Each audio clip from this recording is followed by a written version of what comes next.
O grande conflito, capítulo 41. A prisão. Quando a voz de Deus der fim ao cativeiro de seu povo, ocorrerá um terrível despertamento em meio àqueles que perderam tudo no grande conflito da vida.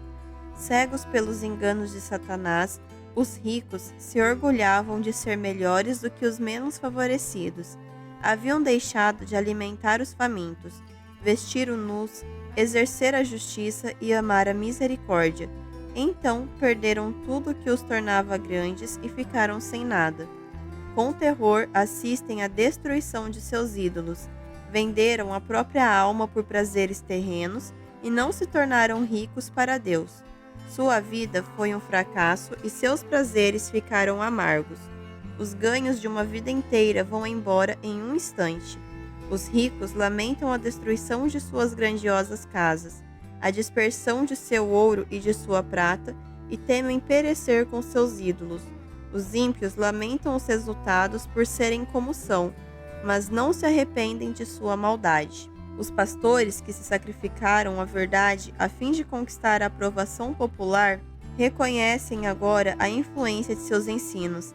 Cada linha escrita, cada palavra proferida que levou outros a descansar seguros no erro, estavam lançando a semente, e agora eles veem a colheita de perdidos ao seu redor. Assim diz o Senhor: ai dos pastores que destroem e dispersam as ovelhas do meu pasto. Eu vou castigar vocês pelos seus maus procedimentos. Jeremias 23, versos 1 e 2. Vocês, mentindo, desencorajam o justo contra minha vontade, e encorajaram os ímpios a não se desviarem dos seus maus caminhos para salvarem a sua vida. Ezequiel 13, 22. Líderes religiosos e pessoas em geral veem que se rebelaram contra o autor de toda a lei justa. Deixando de lado as leis de Deus, abriram caminho para milhares de fontes para o mal, até a terra se tornar um vasto campo de corrupção. Não há palavras adequadas para expressar o anseio que os desleais sentem por aquilo que perderam para sempre, a vida eterna.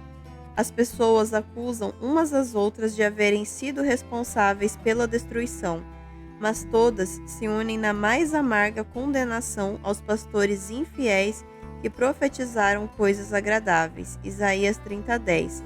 Levando seus ouvintes a invalidar a lei de Deus e a perseguir aqueles que queriam santificá-la, estamos perdidos, exclamam.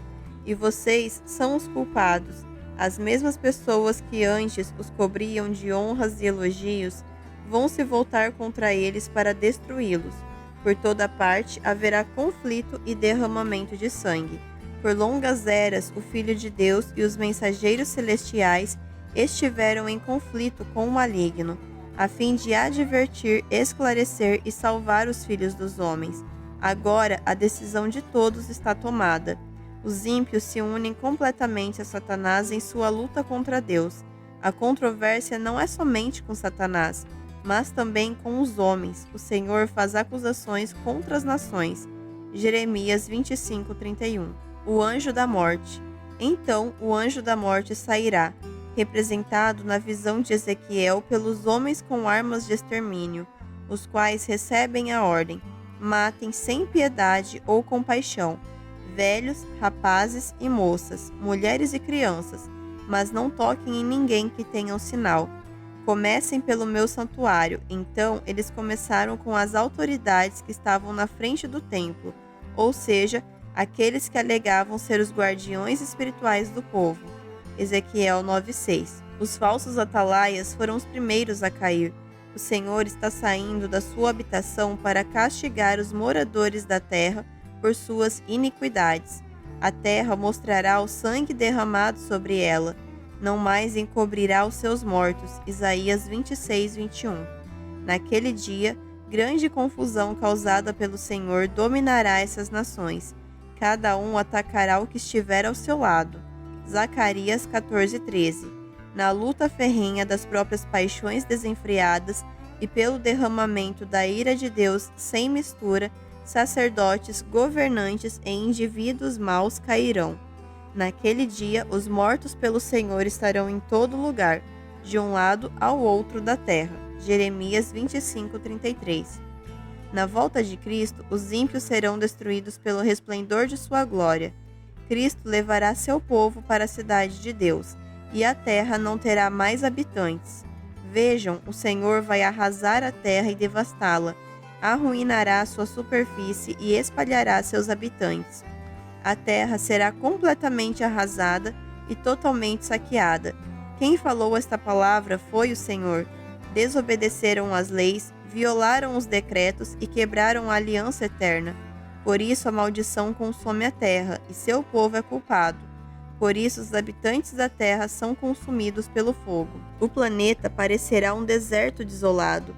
As cidades estarão destruídas por terremotos, com árvores arrancadas, pedaços de rochas tirados da terra e espalhados pela superfície. Grandes cavernas marcarão o local onde as montanhas foram retiradas de seus fundamentos. O exílio. Agora se cumpre o evento prefigurado pelo último rito solene do dia da expiação. Depois que os pecados de Israel eram removidos do santuário por meio do sangue da oferta pelo pecado, o bode emissário era apresentado vivo perante o Senhor. O sumo sacerdote confessava todas as iniquidades e rebeliões dos israelitas sobre a cabeça do bode. Levítico 16, 21. De maneira semelhante, quando Jesus tiver terminado a obra de expiação no santuário celestial, então, na presença de Deus, dos anjos celestiais e das hostes de remidos, os pecados do povo do Senhor serão colocados sobre Satanás. Ele será declarado o culpado de todo o mal que levou os fiéis a cometer. Assim como o bode emissário era enviado para uma terra não habitada, Satanás será exilado na terra desolada. Após narrar as cenas da volta de Jesus, João continua: Vi descer dos céus um anjo que trazia na mão a chave do abismo e uma grande corrente. Ele prendeu o dragão, a antiga serpente, que é o diabo, Satanás, e o acorrentou por 1000 anos. Lançou-o no abismo, fechou-o e pôs um selo sobre ele, para assim impedi-lo de enganar as nações, até que terminassem os 1000 anos. Depois disso, é necessário que ele seja solto por um pouco de tempo. Apocalipse 20, versos 1 a 3. O abismo representa a terra em confusão e trevas, aguardando com expectativa o grande dia de Deus. Jeremias declarou: Olhei para a terra, e ela era sem forma e vazia. Para os céus, e a sua luz tinha desaparecido. Olhei para os montes, e eles tremiam. Todas as colinas oscilavam. Olhei, e não havia mais gente. Todas as aves do céu tinham fugido em revoada. Olhei, e a terra fértil era um deserto. Todas as suas cidades estavam em ruína. Jeremias, capítulo 4, versos 23 a 26. Aqui será o lar de Satanás com seus anjos maus por 1000 anos. Limitado à terra, ele não terá acesso a outros mundos para tentar e perturbar aqueles que nunca caíram. Nesse sentido, estará preso. Não restará ninguém sobre quem ele possa exercer seu poder. Será privado da obra de engano e ruína que tem sido seu único prazer. Aguardando com expectativa a derrota de Satanás, Isaías exclamou: Como você caiu dos céus, ó estrela da manhã, filho da alvorada! Como foi atirado à terra, você que derrubava as nações, você que dizia no seu coração: Subirei aos céus, erguerei o meu trono acima das estrelas. Serei como o Altíssimo, mas às profundezas do Sheol você será levado.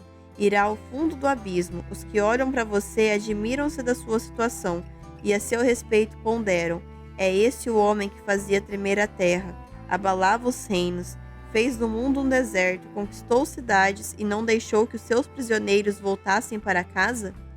Isaías capítulo 14, versos 12 a 17. Por 6.000 anos, a prisão domiciliar de Satanás recebeu o povo de Deus, mas Cristo quebrou suas correntes e libertou os prisioneiros. Sozinho com seus anjos maus, Satanás reconhece as consequências do pecado. Todos os reis das nações jazem honrosamente, cada um em seu próprio túmulo, mas você é atirado fora do seu túmulo como um galho rejeitado. Você não se unirá a eles no sepultamento, pois destruiu a sua própria terra e matou o seu próprio povo. Por 1000 anos, Satanás contemplará os resultados de sua rebelião contra a lei de Deus. Ele sofrerá intensamente. Será deixado para refletir no papel que desempenhou desde sua rebelião e a aguardar com terror o temível futuro no qual será punido. Durante os 1000 anos entre a primeira e a segunda ressurreições, acontecerá o julgamento dos ímpios. Paulo mostra que esse evento ocorrerá após o segundo advento. 1 Coríntios 4:5. Os justos reinarão como reis e sacerdotes. João disse: vi tronos em que se assentaram aqueles a quem havia sido dada autoridade para julgar.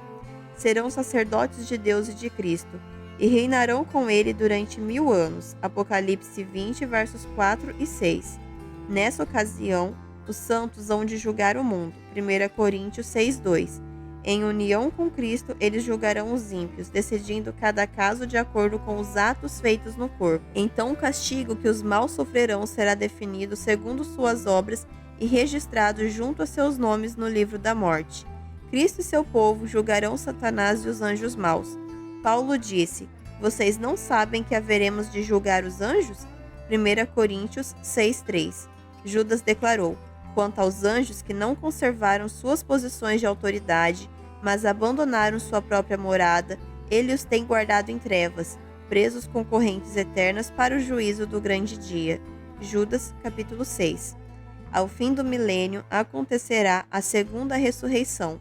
Então os ímpios ressuscitarão dos mortos e aparecerão diante de Deus para a execução da sentença escrita. Salmos 149:9. Assim João explica: o restante dos mortos não voltou a viver até se completarem os 1000 anos. Apocalipse 20, verso 5. E Isaías declara em relação aos ímpios: eles serão arrebanhados como prisioneiros numa masmorra, trancados numa prisão e castigados depois de muitos dias. Isaías 24, verso 22.